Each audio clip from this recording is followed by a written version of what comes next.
Throughout the media and within your school environment, I'm sure there has been lots of talk about the use of alternative seating in the classroom. It seems to me like this theory is becoming larger and larger, with many new teachers trying out flexible seating within their own classrooms. From promotions as well as fellow colleague communication, I have created a wondering as to whether or not the use of alternative seating in the classroom can reduce disruptive behavior as well as increase academic performance. What are the benefits? I have decided to review this media topic for this very reason. I was curious as to whether there is quality research behind this theory that so many people are now discussing. If you think about you personally and the way that you learn, you will probably notice that you prefer something different compared to the person beside you. You may love to learn by sitting in a desk in your office, or you may get most of your work done simply by curling up with a laptop on the couch. Each individual has a preference, and each individual has a different learning style. This is where the idea of alternative seating comes into play. By thinking about how you learn or how your students learn.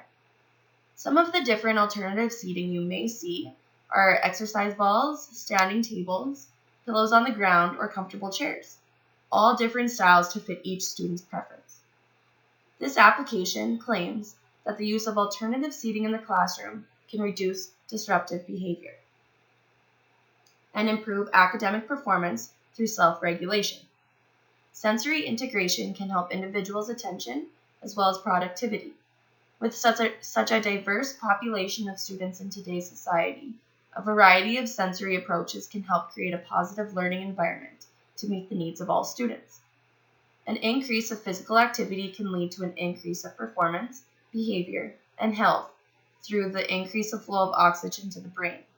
Alternative seating can cause this by something simply as standing instead of sitting, as well as increased motivation and engagement. Now, the big claim here and the reason behind it all is the belief that this application reduces disruptive behavior and that it can also improve academic performance. It is safe to say that with a classroom with reduced behavioral problems, you would think that an increase of academic performance can occur. However, is there proof behind this? Is there sound research behind this topic that leads future teachers in the direction of ditching the desks?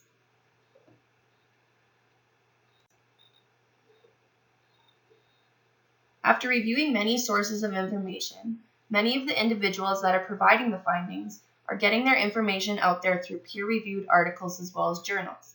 However, majority of the information is being displayed through anecdotal evidence, which means teachers are trying it out on their own and sharing what they have noticed in their own classrooms. After reviewing a couple articles I found and observing our concentric circles of influence found out, most of my information found fell under the topic of opinion. However, I did find two appropriate first source research articles that provided adequate information, with results being displayed through data from tests that the authors themselves conducted. The first article's purpose was to determine whether the use of alternative seating had a positive effect on children's ability to acquire early literacy skills. This would fall under, does it increase academic performance? This would be measured by using a pre- and post-test, as well as examining a formal standardized assessment tool called the Get It, Got It, Go assessment.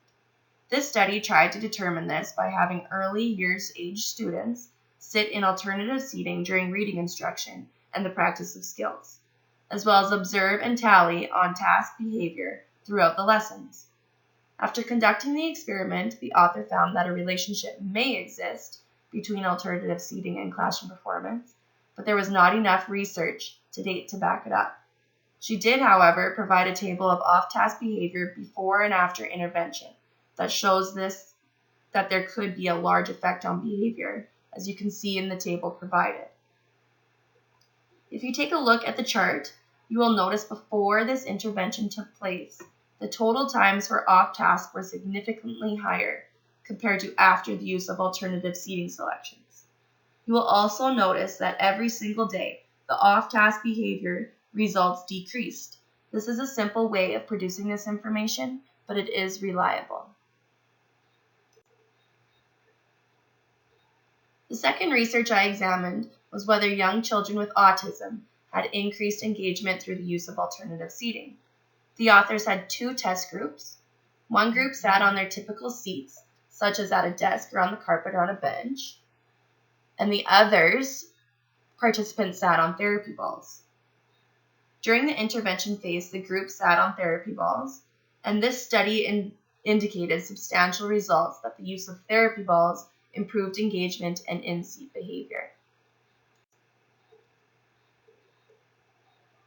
After reviewing the information brought forth in the media about the use of alternative seating in the classroom and whether or not it has a positive effect on academic performance and behavior, I have come to the conclusion that there is an existing relationship between seating and classroom behavior. I believe this because of the evidence provided in the two articles I have discussed. My questions after this, however, would be, would this positive behavior change be temporary? Would the excitement of alternative seating wear off over time and bring the behavior back to what it was before? There are still many unanswered questions to do with the use of alternative seating. There is not enough evidence to determine if a relationship exists between seating and academic performance.